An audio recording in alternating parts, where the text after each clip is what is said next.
Setiap manusia punya rasa cinta yang mesti dijaga kemurniannya.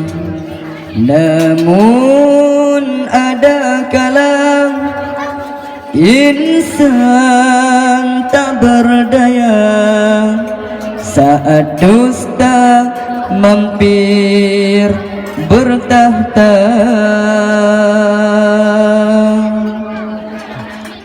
Ku inginkan dia yang punya setia, yang mampu menjaga kesuciannya. Saat ku tak ada, ku jauh darinya, amanah pun jadi penjaganya. Hatimu tempat berlindungku dari kejahatan syahwatku.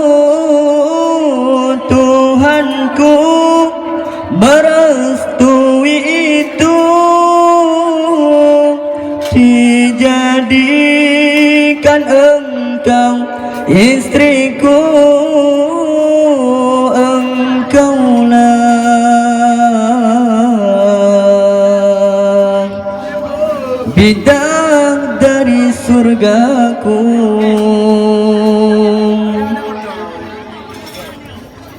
Tiada yang memahami segala kekuranganku kecuali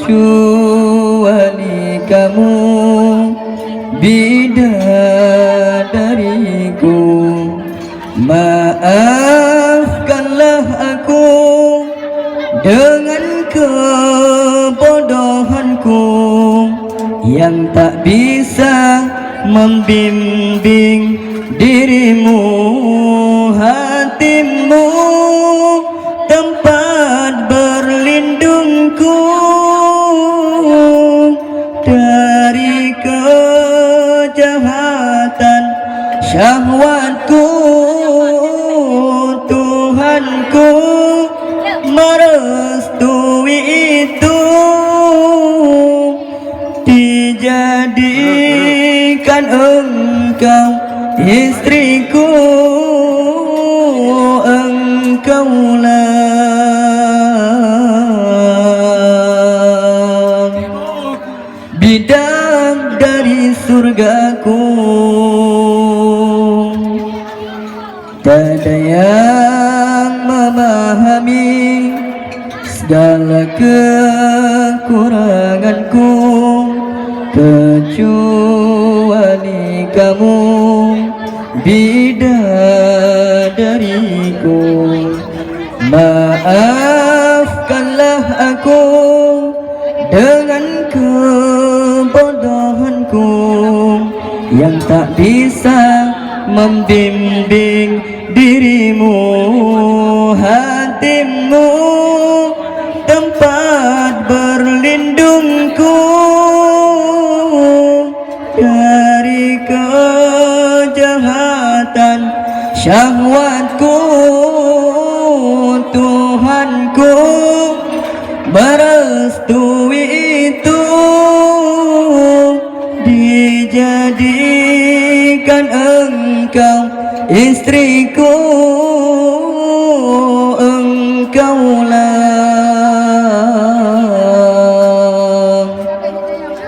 bidang dari surgaku. Rabbana hab lana min azwajina wa dhurriyyatina qurrata a'yun waj'alna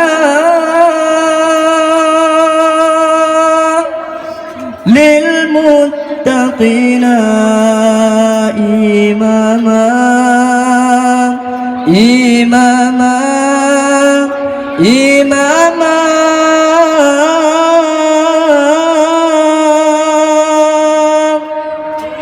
bidang dari surgaku.